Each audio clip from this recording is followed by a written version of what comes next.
Pourquoi suis-je sur Terre? Quel est le sens de la vie? Quelle est ma mission ici? J'ai longtemps voulu fuir la matière, fuir ce monde, n'y trouvant pas ma place. Puis j'ai compris que la matière est la clé de toute évolution, de toute transformation. Nous sommes des alchimistes. En s'incarnant sur Terre, on oublie pourquoi on est là. Et plus on se rapproche du centre de nous-mêmes, plus notre compréhension, notre réveil grandit. Jusqu'au moment où on peut reconnaître qui on est vraiment et trouver cet amour inconditionnel, cette paix intérieure, cette plénitude la plus pure. Poussière d'étoiles, c'est des bribes de moi, de toi, du tout. Des messages de nos âmes, de nos cœurs, des rencontres, des partages, des apprentissages. Pour t'accompagner dans ta compréhension, te guider vers toi, vers ta mission de vie, pour raviver ensemble les lumières de ce grand tout. Si tu es ici, c'est que toi aussi, tu es un enfant des étoiles, une poussière d'étoiles. Alors levons les voiles, ouvrons nos cœurs, écoutons nos âmes. Bienvenue dans Poussière d'étoiles.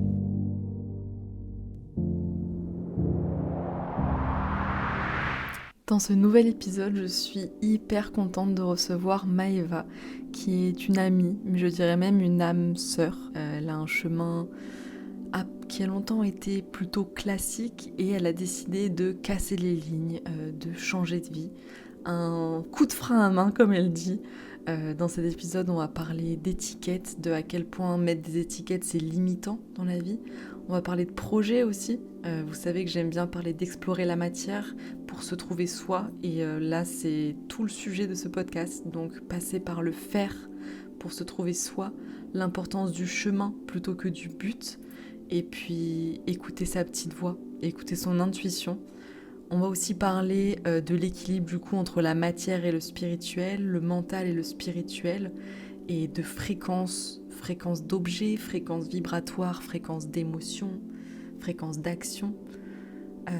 C'est un échange qui est à la fois doux et puissant, à l'image de Maëva, et que je suis très heureuse de vous partager. Je vous souhaite une belle écoute. Bonjour Maëva, bienvenue dans Poussière d'étoiles. Bonjour Mélodie, bonjour Solicito. Je suis trop contente de te recevoir dans mon podcast. Moi aussi, c'est un plaisir et un honneur qui était attendu. Ouais, c'était attendu. On s'est rencontrés il y a 1 an. Mais maintenant, pour moi, tu es une personne hyper importante dans ma vie. Tu m'inspires énormément. Je trouve que tu rayonnes beaucoup. Je trouve que tu génères autour de toi quelque chose de très lumineux, très positif, très motivant, inspirant, tu vois, et plein d'énergie.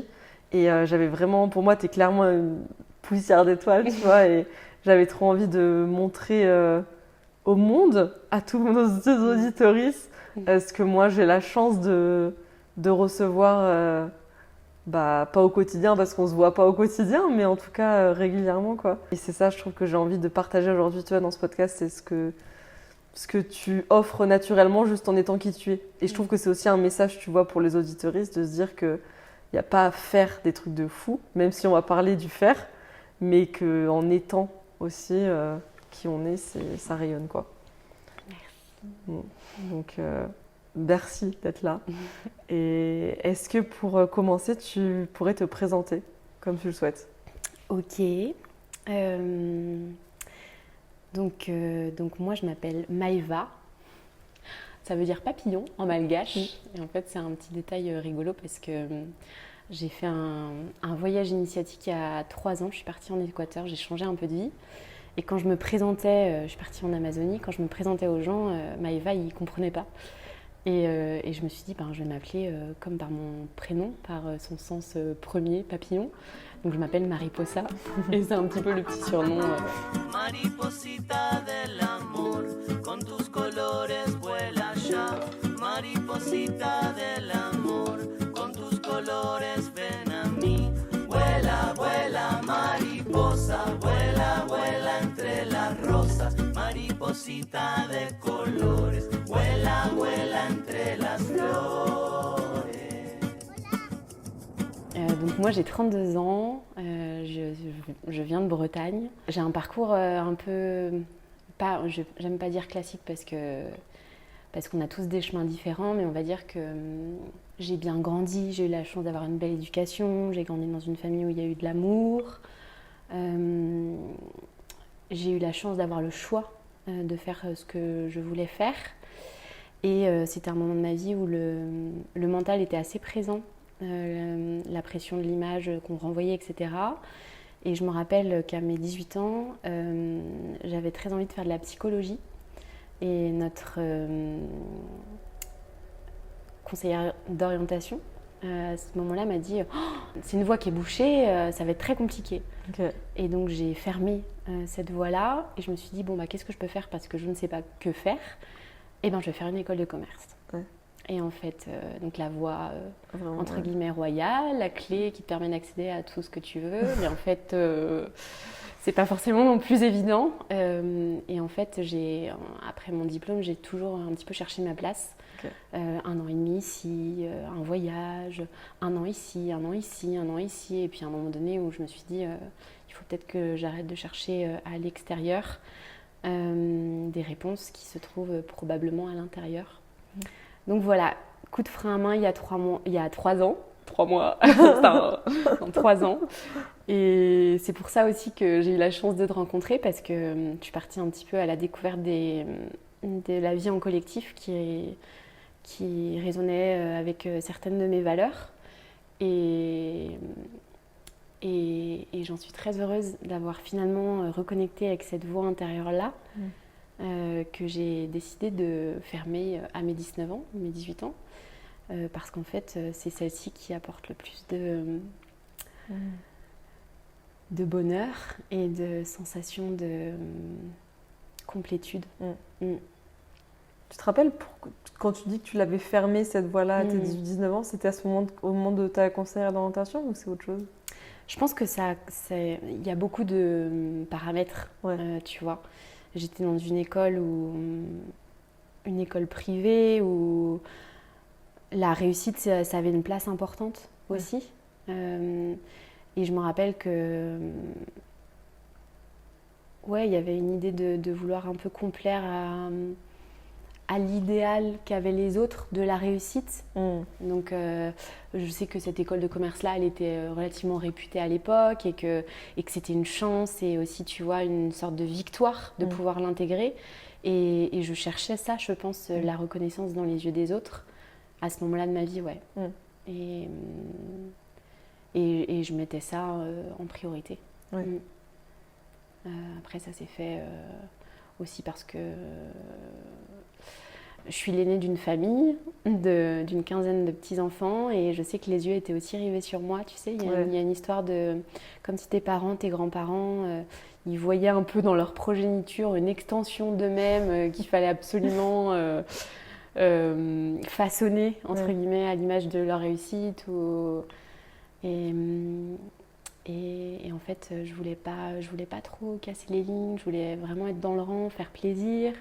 Je voulais rendre fière, je voulais, tu vois, mais d'abord les autres et pas moi, en fait. Mais ça, je m'en suis rendu compte qu'après coup. Oui, donc tu as décidé finalement de casser les lignes. Et aujourd'hui, comment tu l'écoutes, cette voix intérieure? Qu'est-ce qu'elle te dit aujourd'hui? Elle a été très bruyante il y a quelques années. C'était vraiment clair et net. Et en fait, je me rends compte que plus on s'y connecte, plus elle est subtile. Donc c'est un travail aussi, ça ne s'arrête jamais, de se connecter à cette voie-là. Mais qu'est-ce qu'elle me dit aujourd'hui? Déjà, je pense qu'elle me dit, elle me remercie. Je pense j'ai de la gratitude envers moi-même d'avoir eu le courage, le courage de l'écouter. Et il y a une sorte de... Comment dire ça? Comment expliquer ça? J'ai hâte en fait. Tu vois, il y a une grande hâte en moi d'expérimenter le chemin. Tu vois, comme si... en fait, finalement, c'était... Oui, il y a des objectifs. Oui, il y a des projets, des choses au bout, mais en fait, c'est de se dire, peu importe le projet, le chemin sera agréable parce que c'est aligné, parce que c'est qui tu es, parce que ça vibre avec tes valeurs, parce que ça résonne en fait. Ouais. Tu vois. C'est vrai que je trouve que tu vois, dans notre société, enfin dans les discussions un peu banales, souvent on revient à cette question de c'est quoi tes projets. Genre déjà il y a un peu cette pression à avoir un projet, quel que soit le projet, mais parfois selon le projet on sent que soit il y a de la déception dans l'œil de l'autre, tu vois, ou de l'attente, comme si l'autre projetait quelque chose aussi en nous, à travers nous, ce qu'on va faire. Est-ce que c'est quelque chose que tu ressens, toi, ça aussi, malgré le fait que tu aies changé de ligne et tout? Ouais, il y a une chanson que je te partagerai que j'adore, qui parle de ça, qui dit qu'en fait, le chanteur dit, quand on me pose la question qu'est-ce que tu fais dans la vie, je suis plus mal à l'aise avec le silence, tu vois, parce qu'en fait, qu'est-ce qu'on fait dans la vie? Qu'est-ce qu'on fait là en fait? Tu vois, c'est vraiment. Et toi, tu fais quoi dans la vie? Quand on me demande ce que je fais dans ma vie, je me le demande aussi. Alors je tourne autour du pot, un peu du père. Je ne peux pas dire que je ne sais pas trop. Quand on me demande ce que je fais dans la vie, le silence n'est pas un souci. Parce qu'au fond de moi, je sais, mais je ne peux pas le dire avec les mots. Ça, c'est la question du siècle. Et toi, tu fais quoi dans la vie? Je ne peux pas le dire avec les mots. Je peux pas non plus le dire sans les mots. En fait, on cherche vraiment à mettre les gens dans des cases tout de suite. Et je pense qu'il y a il y a certainement une histoire de cerveau reptilien là-dedans, où tu sais, il fallait appartenir à un groupe, parce que le groupe, c'était la survie, il fallait surtout pas être rejeté, il fallait surtout pas... mais c'est fini en fait tout ça, mais je pense que ces réflexes-là, ils sont toujours là de se dire ok, est-ce que celle-là elle est dans la team ou pas, tu vois, et si elle n'est pas dans la team, je vais peut-être pas m'en rapprocher parce que ça peut être dangereux pour moi, ou ça peut me mettre face à des choses que j'ai pas forcément envie de voir, et tu vois, il y a une histoire de miroir qui est hyper forte dans cette question. Mais qu'est-ce que tu fais dans la vie? Moi j'aime bien, quand on me pose cette question aujourd'hui, regarder la personne dans les yeux et lui dire bonne question. Tu vois, et en fait, je pense que les gens se posent cette question vraiment sans se rendre compte du sens de cette question. Tu vois, il y a un côté hyper profond dans cette question, mais en fait, on la survole. Oui, parce que même si tu réponds de manière profonde, l'autre n'est pas en général apte à recevoir cette réponse. Ouais. Et il s'attend à quelque chose de très basique, en général. Et tu vois, il y a un côté aussi... comment te dire, même si j'étais présidente du monde et que quelqu'un me posait cette question, qu'est-ce que tu fais dans la vie? Je pense que si je répondais présidente du monde, ce ne serait pas à la hauteur de qui je suis vraiment. En fait, même les plus grandes étiquettes qu'on ait créées, elles ne sont pas à la hauteur de ce qu'on est vraiment, mais sans s'en rendre compte. On cherche à avoir des plus grandes étiquettes, des plus belles étiquettes, des étiquettes encore plus dorées. Mais tout ça pour moi, c'est comme c'est pas comme un coup d'épée dans l'eau parce qu'il y a toujours un sens à ce qu'on fait. Mais en tout cas, la recherche de l'étiquette, elle est vaine parce que même la plus belle et la plus grande et la plus luxueuse des étiquettes, elle ne sera pas suffisante. Et ça fait un grand vide en fait quand on s'en rend compte. Parce qu'on se rend compte, moi je me rends compte qu'il y a aussi une grande partie de ma vie qui a été dédiée à la recherche de cette belle, grande, luxueuse, dorée étiquette. Et qu'en fait je me suis dit mais à quoi bon? Et pour autant, tu reviens à l'essentiel aussi de te dire qu'est-ce qui est important, c'est l'étiquette ou c'est l'expérience? Voilà, on avait une discussion hier soir où on parlait d'incarner la spiritualité, tu vois. Et je pense que peu importe le métier qu'on fait, c'est pas vraiment le métier, c'est comment on le fait. Comment on le fait, ce qu'on y met de soi, ce qu'on génère autour de soi en exerçant ce métier, si on parle de métier. Activité même. Activité, Même ça peut être au-delà, ça peut être créer des relations dans ta famille, voilà. Vraiment, l'énergie qu'on y met en fait. L'énergie qu'on y met. Je pense le petit boulanger ou le petit, cordonnier. J'avais un cordonnier dans ma ville là, qui dégageait quelque chose d'incroyable.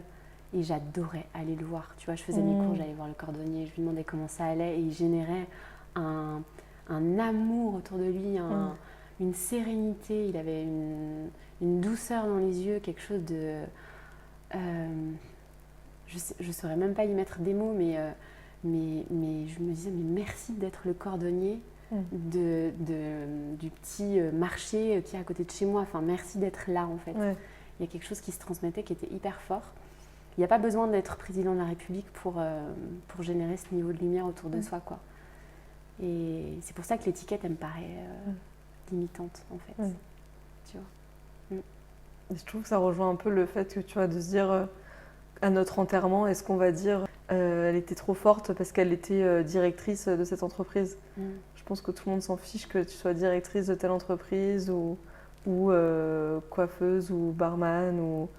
Mais par contre, de se dire que tu dégageais un amour incroyable, comme tu dis, cette personne qui t'a amené de la chaleur, qui avait de la lumière dans les yeux et tout, ça c'est plus quelque chose qui va marquer au quotidien, alors que l'étiquette, effectivement, comme tu dis, ouais, et tu vois, j'essaye pas de dire que tout le monde doit être cordonnier, ouais. Parce que tu peux dégager ce niveau-là en étant directrice de telle entreprise, mais je pense que vraiment, il est urgent d'écouter cette petite voix intérieure qui sait te dire où tu rayonneras le plus et où tu vas apporter le plus de cette énergie de vie-là, en fait, parce que tu peux très bien le faire en tant que cordonnier ou en tant que directrice de telle entreprise, mais ça, c'est en toi qu'il faut aller le chercher et pas parce que la société te dit que la plus belle étiquette, elle est là. Ouais, ça, c'est le chemin que du coup tu entreprends en ce moment.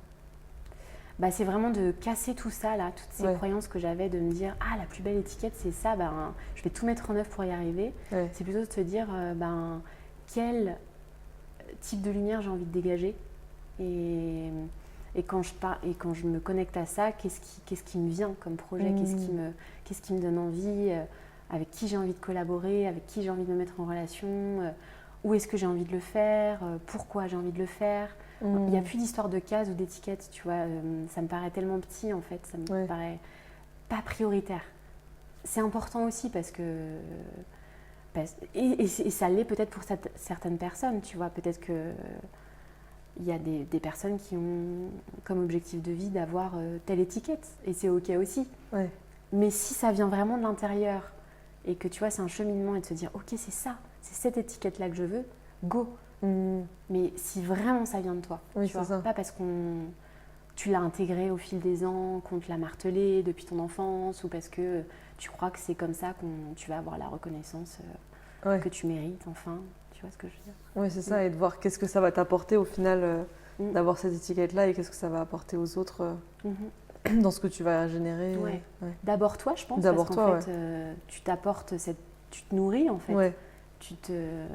Tu te recharges et ensuite, par effet de conséquence, tu le transmets aux autres et tu le rayonnes sans avoir envie de le faire, mais c'est naturel. C'est comme ce cordonnier là je ne sais même pas s'il en avait conscience de ce qu'il dégageait, mais c'était très inspirant, quoi. C'est trop beau. Mais c'est vrai que je trouve que souvent, tu vois, nous, je pense que notre chemin, on passe par la déconstruction de cette étiquette, mais aussi du faire.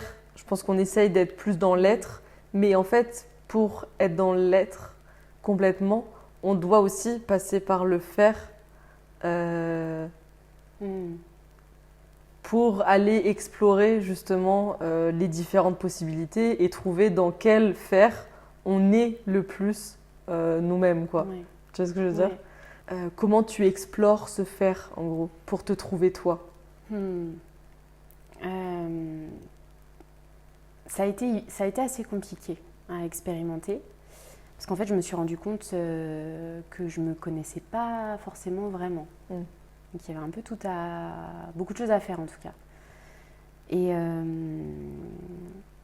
par exemple, il y a quelque chose avec lequel je me suis connectée, c'est que depuis toute petite, je ne sais pas pourquoi, j'aime beaucoup les bougies.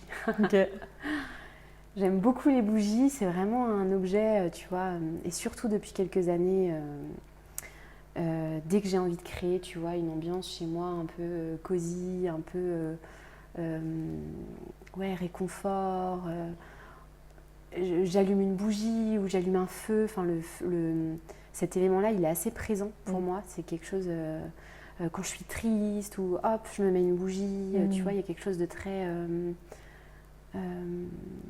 qui me reconnecte quelque part à moi-même. Dans un espace de sérénité, de sécurité, etc. Et je me suis rendu compte effectivement que la bougie, c'était un objet qui était assez présent sans que je m'en rende compte dans ma vie. Et j'ai eu envie d'explorer ce thème-là. Je me suis dit, tiens, effectivement, c'est quelque chose qui est là, pourquoi c'est là et en fait, en me renseignant un peu, c'est un thème qui est assez présent aussi dans notre société, tu vas faire attention à ce qu'on mange, à sa santé, etc. Et je sais que les bougies qui sont vendues dans le commerce, c'est pas des choses qui sont très très bonnes pour notre santé non plus. Et je me suis dit, mais waouh, tu allumes tellement de bougies et fais attention aussi à ce que tu respires, tu vois. Je me suis dit, en fait, je pourrais les faire, mes bougies, tu vois. Je pourrais les faire pour moi. Et en fait, j'ai commencé à me renseigner. Je me suis dit, voilà, j'ai fait des recherches, une cire un peu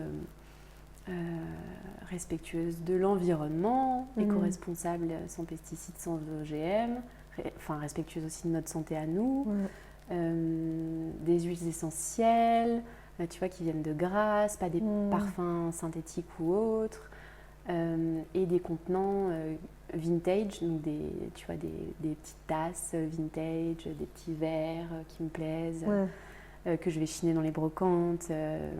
Je sais pas, ce que ça dégage, ça m'attire, c'est celle-là et pas une autre, alors que c'est pas forcément toujours une question d'esthétique, mais c'est aussi ce que dégage l'objet, quoi.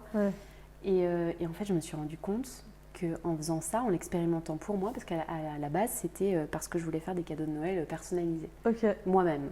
J'avais, tu vois, cet esprit, je me suis dit, j'ai du temps, je vais explorer un peu ce côté créatif. J'ai toujours beaucoup été dans la tête, l'intellectuel, nanana, et en fait, finalement, j'ai jamais vraiment testé avec mes mains. Et là, j'ai l'envie, tu vois, c'était vraiment une envie qui était là, quoi. Je me suis dit... et si tu les faisais toi-même? Ah tiens, tu vois, une petite idée, une petite voix. Et si tu les faisais toi-même? Ah bah ok. Et en fait, je me suis rendu compte que je prenais énormément de plaisir à les faire.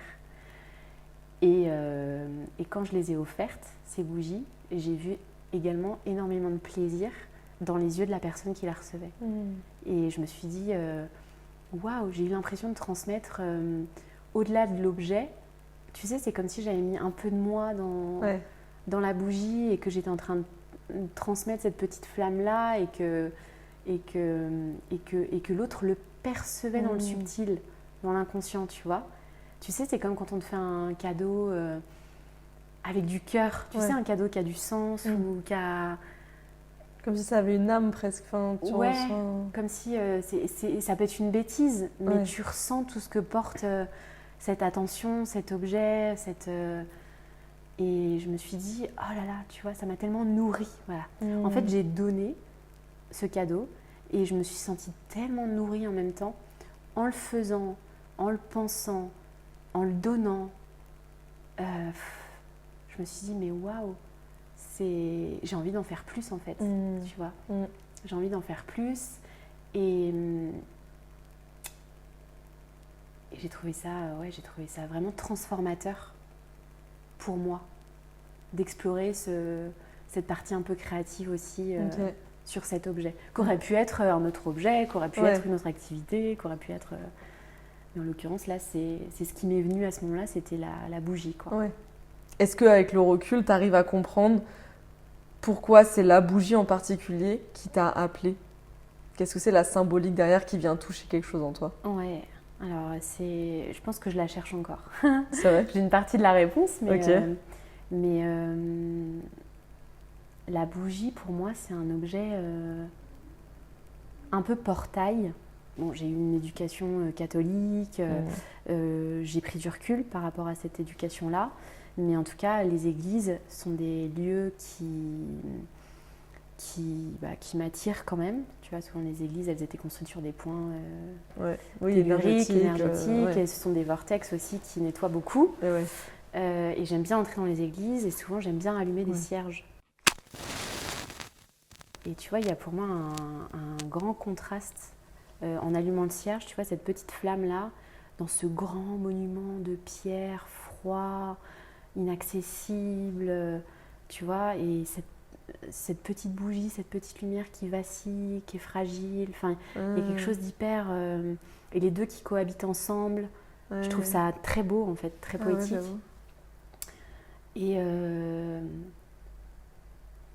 Et pourquoi la bougie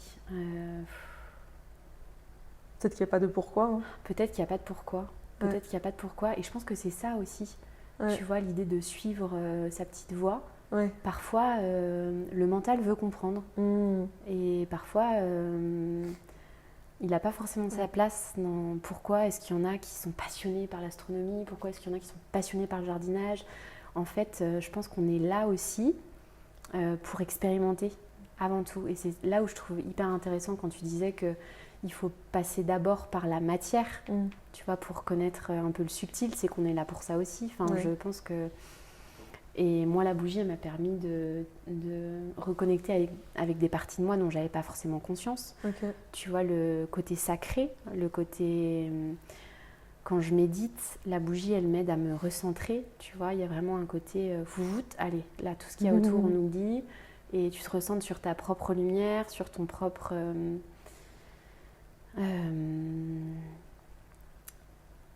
sur ton propre...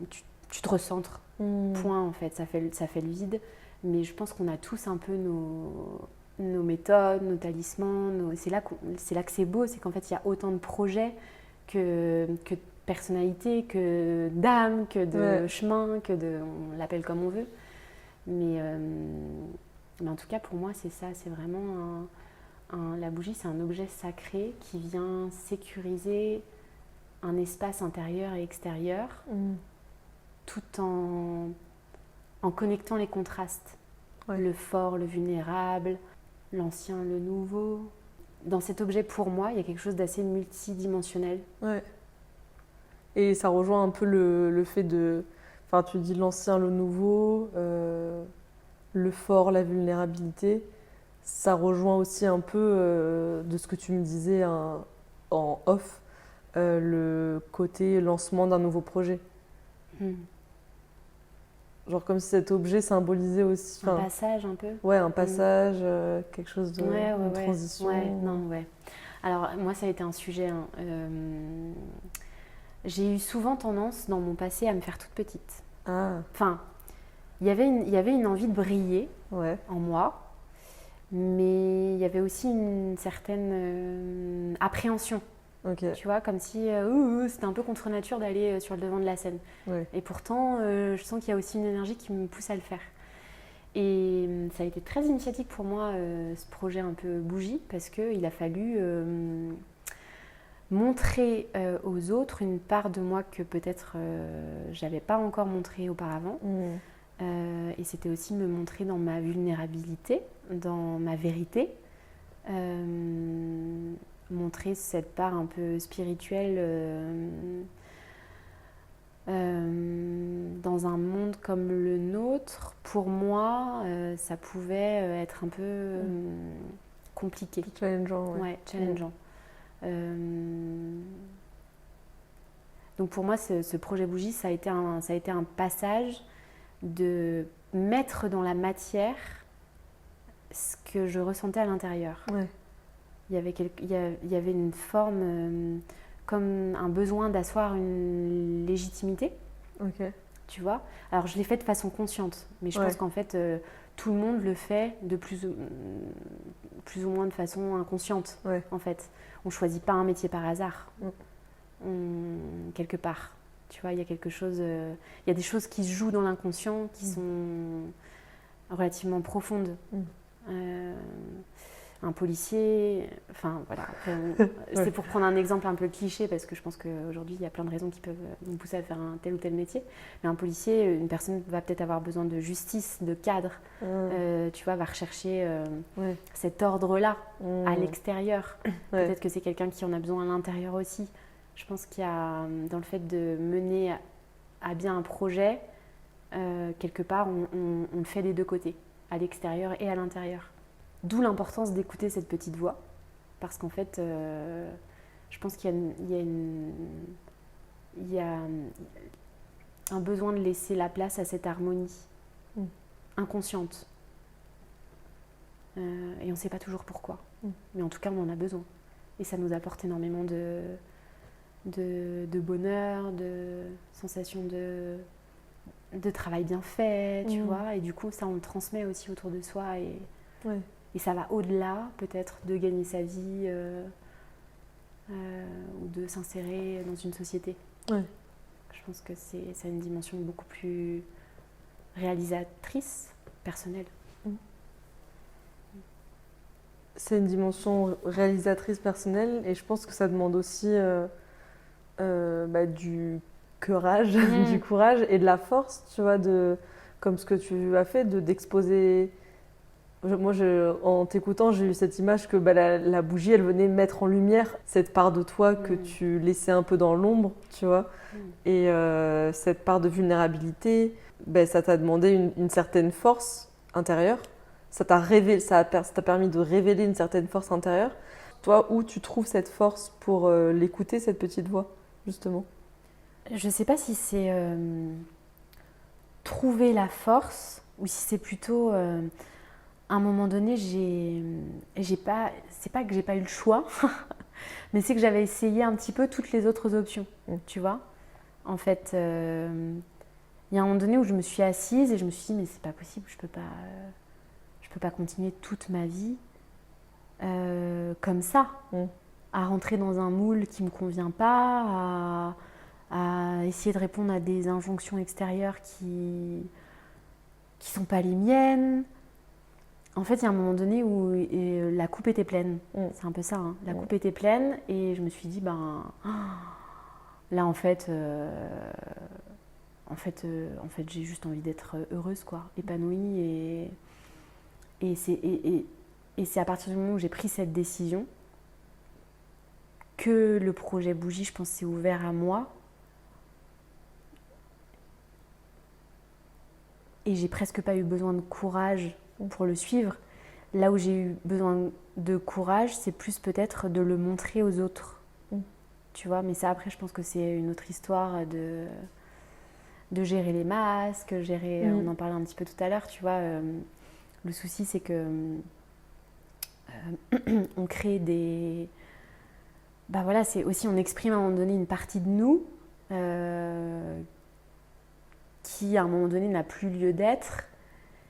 Donc il y a autre chose qui vient à nous, il y a une autre énergie qui se présente, on a d'autres projets, on a d'autres envies et il y a certaines personnes, certaines activités qui vibrent plus en fait avec qui on était et c'est dur de lâcher cette partie-là parce que ça veut dire aussi peut-être lâcher des relations ou peut-être prendre le risque de faire du vide dans sa vie et on n'aime pas trop ça en général mais c'est aussi faire du vide, c'est aussi faire de la place pour laisser entrer quelque chose de nouveau. Je pense que j'étais dans une phase de ma vie où il fallait que je lâche ce masque qui restera toujours là et tu vois, si à un moment donné je veux le récupérer pour X ou Y raison, il sera encore là, mais ce masque de la réussite très pas très superficielle, mais il y a un côté très cocher les cases, tu vois. Et pour moi, parler de spiritualité, parler du sens profond des choses et pourquoi on les fait et comment on les fait, il y avait un moment donné où il y a une partie de moi qui disait mais ils vont te prendre pour une tarée, tu vois. Et peut-être que, et sûrement, mais forcément certains te prennent pour une tarée, mais en fait c'est normal. Voilà. d'autres comprennent. C'est ça, mais c'est moins grave que ça l'était avant. Ouais. Parce qu'en fait, je me suis rendu compte que c'était plus grave pour moi de ne pas écouter ou de ne pas exprimer ou laisser s'exprimer qui j'étais vraiment Que de plaire à tout le monde. que de complaire ouais. et d'être malheureuse à l'intérieur. Pas malheureuse, j'étais pas malheureuse. Enfin, mais il y avait une frustration et un sentiment de... Tu sais, c'est pas là, quoi. Ouais. Tu vois, de lassitude.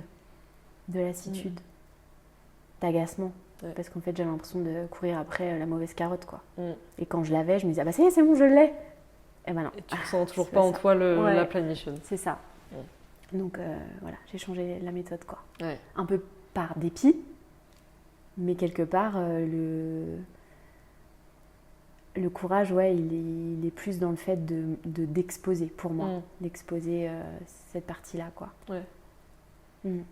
Tu dis par dépit, mais est-ce que le par dépit, c'est pas juste accepter de lâcher le contrôle aussi pour que ça puisse nous traverser et que ça puisse se créer?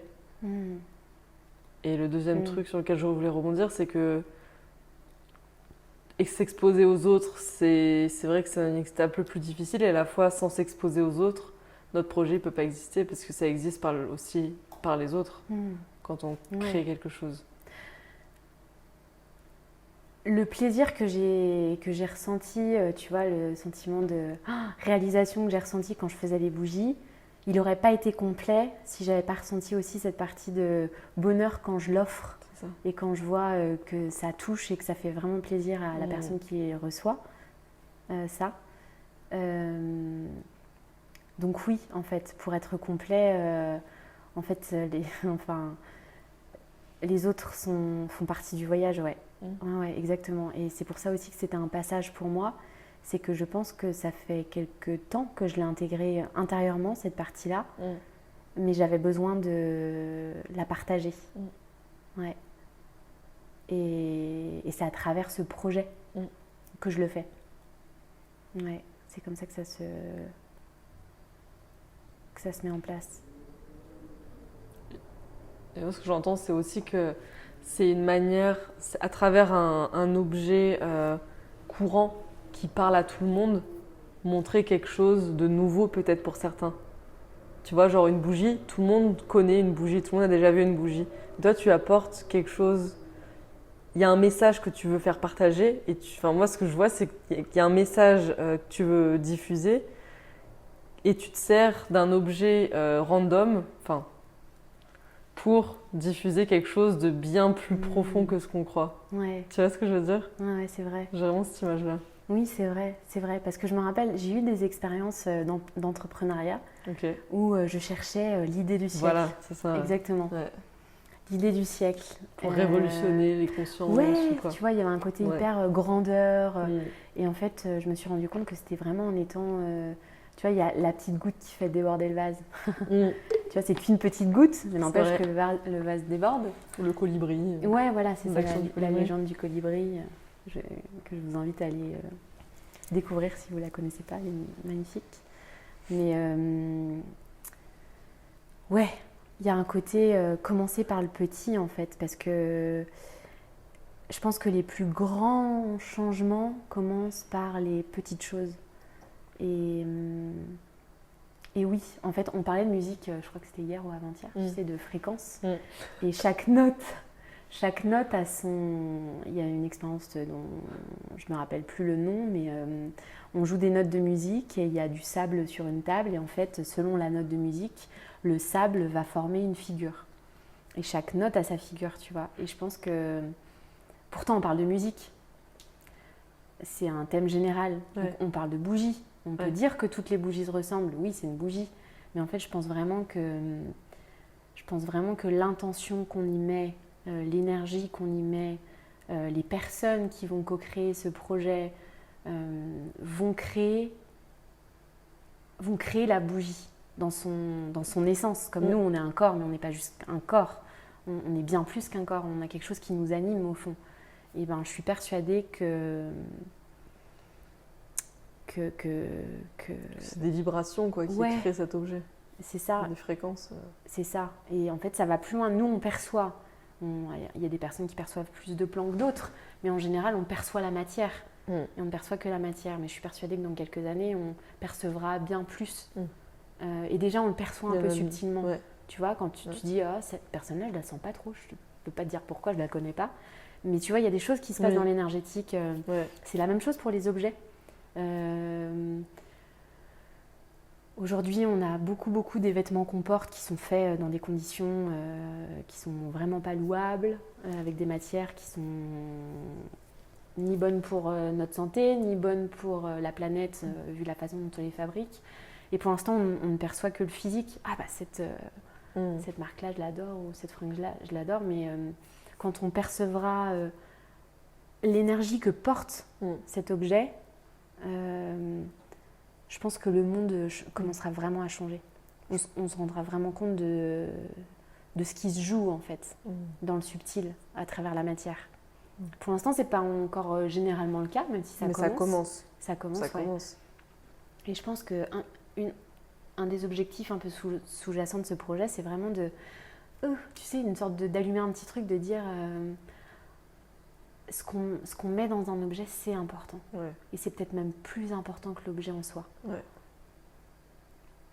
Ce qu'on met comme intention dans un bonjour, ou dans un bonne nuit, ou dans un comment ça va, au fond du fond, c'est pas le mot qui importe, c'est la présence, c'est vraiment l'énergie qui s'en dégage, quoi. Mais ça passe par la matière. Ouais, c'est clair. Mais ça me fait penser, tu vois, on en parlait tout à l'heure, que parfois on veut dire des choses mais on trouve pas les bons mots. Et en fait, ce qui fait qu'on se comprend, alors c'est pas valable dans toutes les communications non plus, mais globalement, quand c'est l'intention qu'on y met et l'énergie qu'on émet, qui fait qu'on va se comprendre quand même. Et tu vois, bon là c'est parce qu'on parlait d'un sujet où on n'arrivait pas à trouver les mots.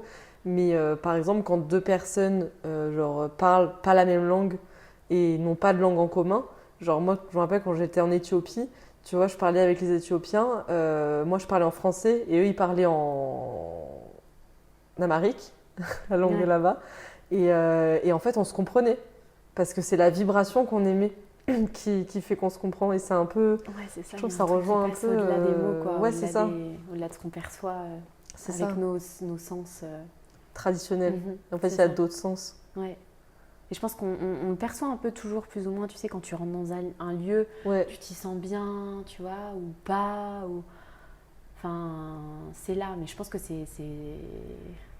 on est très entraîné à utiliser nos sens. Et d'ailleurs, peut-être un peu trop. C'est ça qu'on recherche, tu vois, des plaisirs à court terme. Mais avec l'entraînement, je pense qu'on peut, en éveillant aussi ça, tu vois, déjà commencer par s'en rendre compte, en avoir conscience, c'est déjà un gros pas. Et ben on va le percevoir de plus en plus.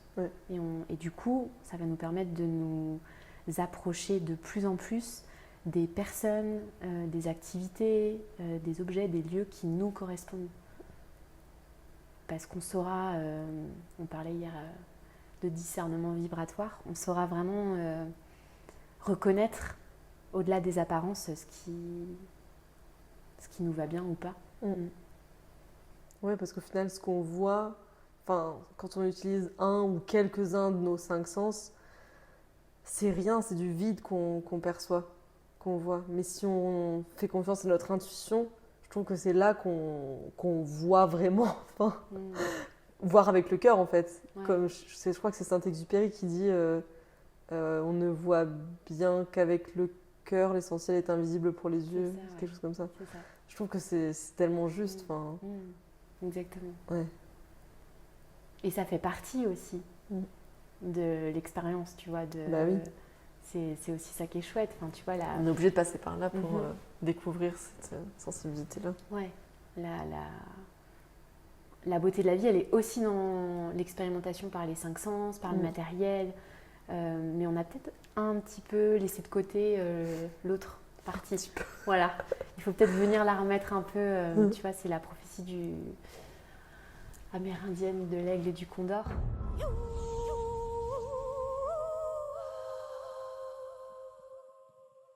Je crois qu'on était dans l'époque de l'aigle, donc l'aigle qui représente le soleil, qui est quelque chose de très occidental, faire le grand, le matériel, le briller, etc. Et que vient maintenant la période du Condor, qui est plus reliée à la lune, aux profondeurs, aux émotions, tu vois, il y a quelque chose de plus profond en fait. Et cette prophétie, elle dit que quand l'aigle et le condor arriveront à voler ensemble, l'humanité connaîtra la paix. Et c'est vraiment, je pense, cet équilibre entre le matériel et le spirituel qui viendra apporter ça, quoi. J'adore parce qu'en plus, je trouve que dans la spiritualité, il y a parfois ce biais à dire, tu vois, à vouloir s'éloigner de l'argent, s'éloigner de la matière, se couper du système, de la matrice et tout. Alors que, comme tu dis, je trouve que c'est vraiment dans l'équilibre des deux qu'on peut trouver la lumière en nous et la diffuser après. C'est un peu le sujet, je trouve, quand on voit des gens qui sont hyper alignés dans leur mission de vie, bien souvent, ils font quelque chose de très terrien, concret. Et à côté de ça, c'est des personnes aussi qui vibrent alignées au diapason, quoi, à leur vibration. C'est clair. Ouais. C'est clair, on en parlait tout à l'heure. On a besoin superficiellement et profondément les uns des autres. Et s'isoler parce que ça nous... Tu vois, en fait, je pense que si on est là, c'est aussi pour expérimenter par la matière. Et s'il y a quelque chose qui ne te correspond pas, et ben crée. Je pense il y a deux chemins en fait. Je me suis posé la question, il y a deux chemins. Il y a soit le chemin de combattre quelque chose qui est existant qui ne correspond pas. Et moi je trouve que c'est un chemin, et je pense que chacun doit faire son choix, hein, mais pour moi en tout cas c'est un chemin qui me prend de l'énergie, qui me met en colère, qui me rend triste, sentiment d'injustice, etc. Enfin, j'ai pas l'impression que ça me fait beaucoup de bien, et du coup j'ai pas l'impression quand je me mets sur ce chemin-là que je génère des choses bien autour de moi. Et il y a le deuxième chemin qui est celui de créer, justement on parle de créer des projets, Voilà, si ça ne te correspond pas, ne t'isole pas, mais va créer des choses qui vibrent avec toi, avec ce que tu veux porter, ou rejoins des projets qui sont en lien avec tes valeurs, etc. Parce que certainement, peut-être que ça existe. Si ça n'existe pas, super, le champ est libre, go. Mais je pense qu'il y a quelque chose dans la création des projets qui peut être très libératrice et qui est très belle en fait. Et même si ça existe, go encore plus. Enfin, tu vois, Ouais, tu en es la viens preuve soutenir, vivante. Enfin, ouais. la preuve, oui, vivante. Tu vois, de créer des bougies, l'objet le plus, enfin, un des objets les plus anciens, je pense, c'est basique. Mais en fait, tu y mets tellement tout ton cœur et ton âme et ton amour et ta créativité que ça devient une œuvre d'art vraiment unique. Et je trouve que ça, moi je trouve ça hyper inspirant aussi, tu vois, de se dire on n'a pas besoin de the idée du siècle.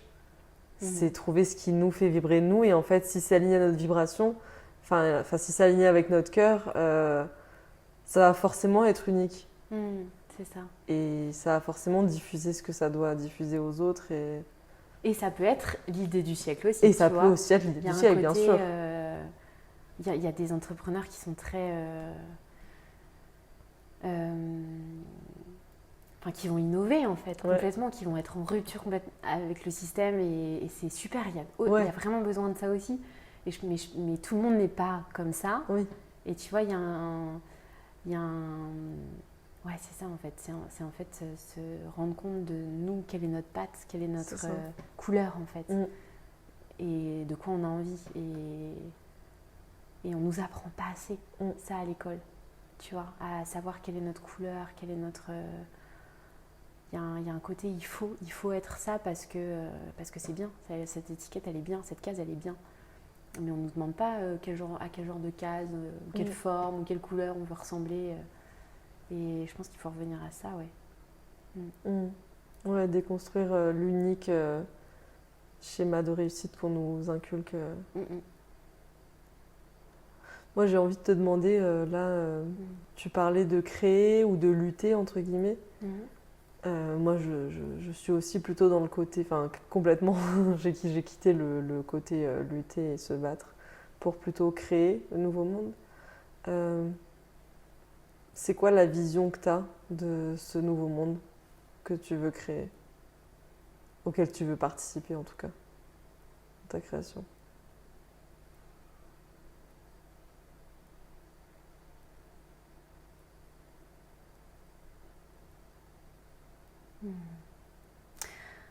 Bah en fait, quand tu me poses cette question, je pense à des mots. Il y a des mots qui me viennent, tu vois. Ouais. Mais il y a le mot liberté, tu vois. Le mot liberté d'être soi-même, liberté d'être soi-même avec les autres et avec soi-même.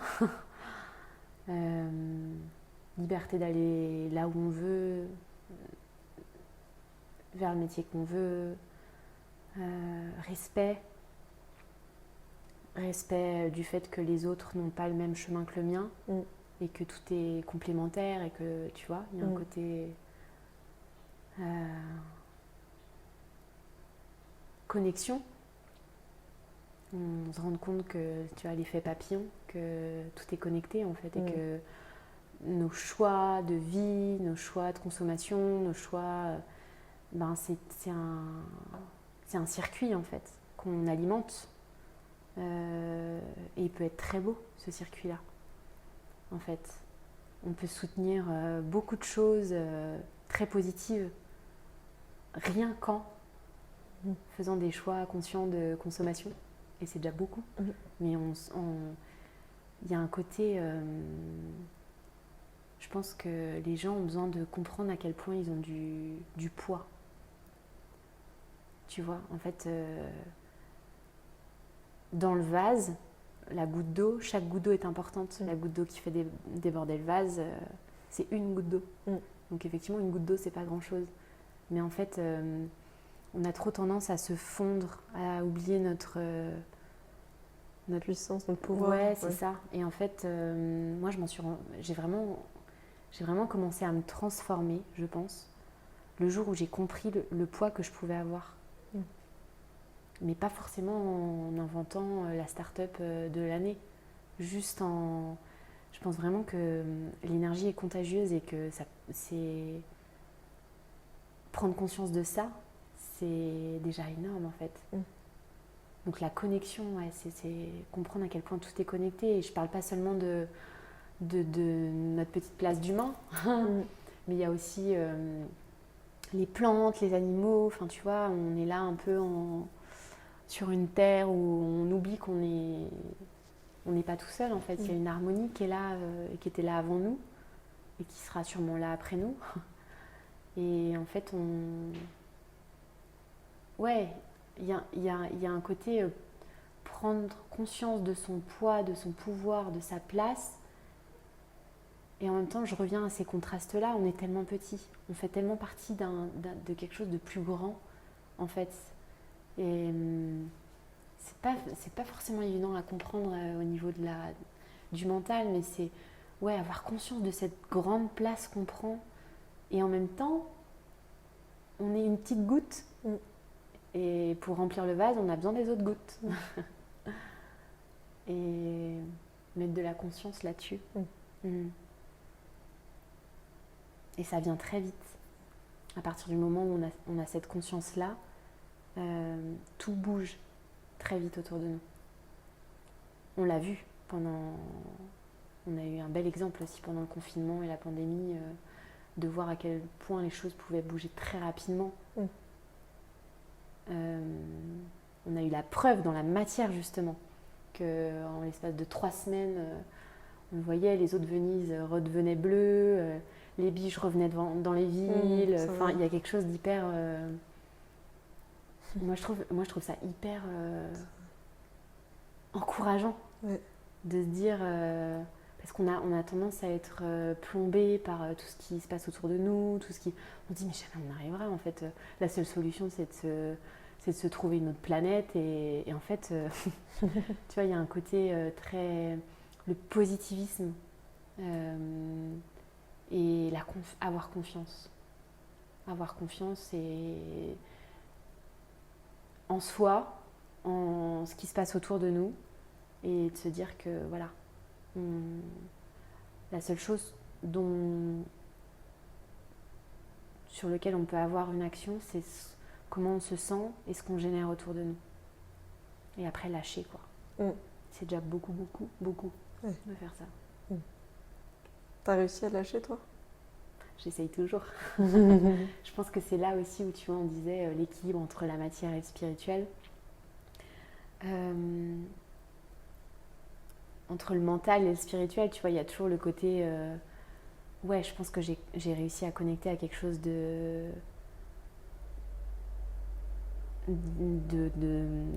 très profond et de plus grand et parfois qui me dépasse aussi et que j'ai du mal à comprendre et à synthétiser, à intégrer, à digérer.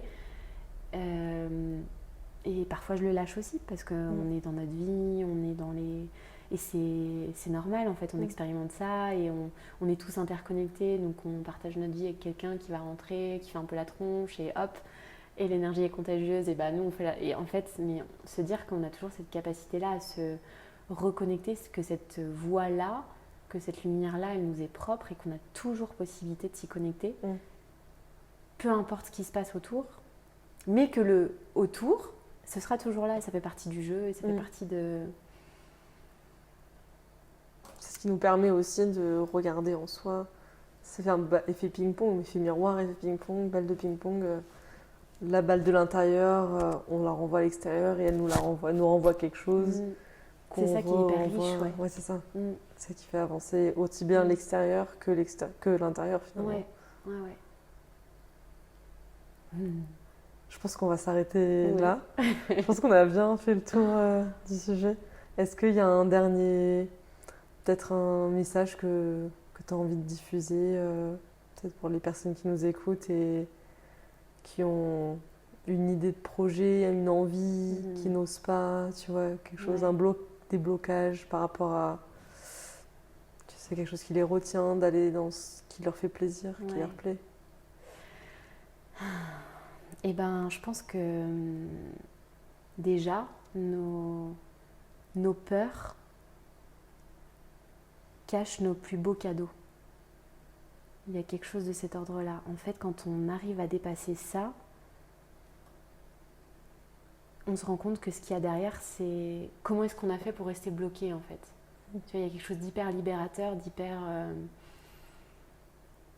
Tu sais, c'est un peu comme... j'ai une image qui me vient. C'est un peu comme... tu sais, t'es sur un super spot, t'as un grand plongeoir, mais tu te dis, non, je vais pas sauter, j'ai trop peur. Je vais tomber, je vais mal me réceptionner, je sais pas, c'est trop haut, c'est pas possible. Et finalement, un copain te pousse ou tu décides à te lancer, et tu sautes et en revenant, tu dis « Ah, c'était trop cool, je recommence quand ?» Tu vois, il y a un côté comme ça, en fait, se jeter à l'eau. Et en fait, quand on est dans l'eau, c'est trop bien, quoi. Et pour ceux qui connaissent pas la légende du colibri, ça, si vous avez l'occasion d'aller jeter un coup d'œil, c'est vraiment... moi, c'est une histoire qui m'a vraiment profondément touchée et qui m'a aidée à changer ma perception de moi-même énormément.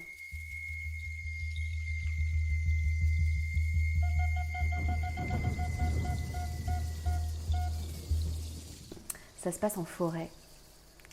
Donc les animaux vivent en harmonie dans la forêt, il y a plein d'espèces différentes, etc.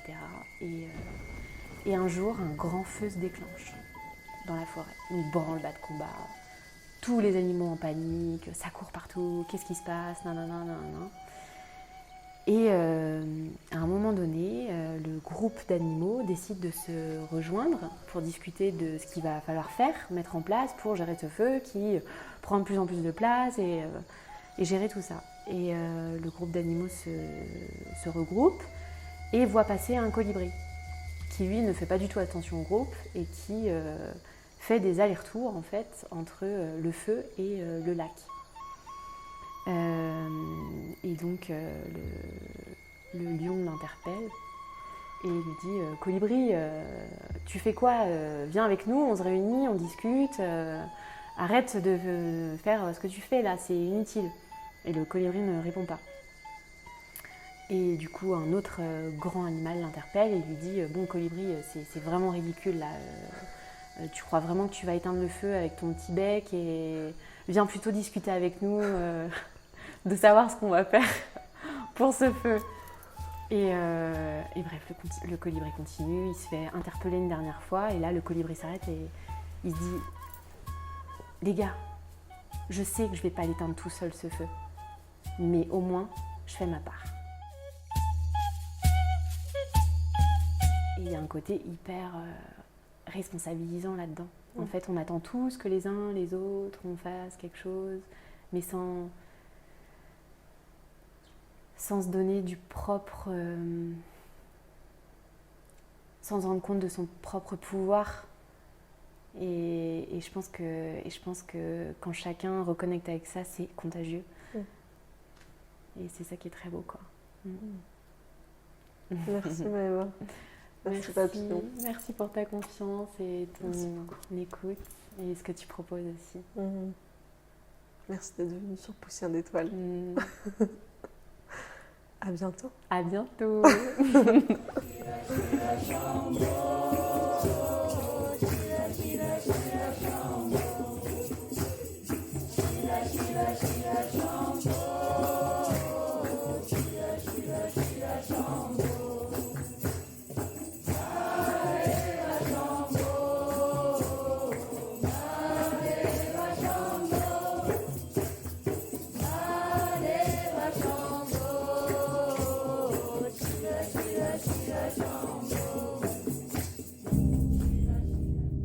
Merci d'avoir écouté Poussière d'étoiles, un podcast créé, réalisé et produit par Mélodie Mota. N'hésite pas à m'écrire sur Instagram ou par mail pour me partager tes réflexions suite à cet épisode, ou si tu souhaites que je t'accompagne personnellement dans ton chemin pour te libérer de tes blocages, de tes peurs, et enfin créer la vie dont tu rêves.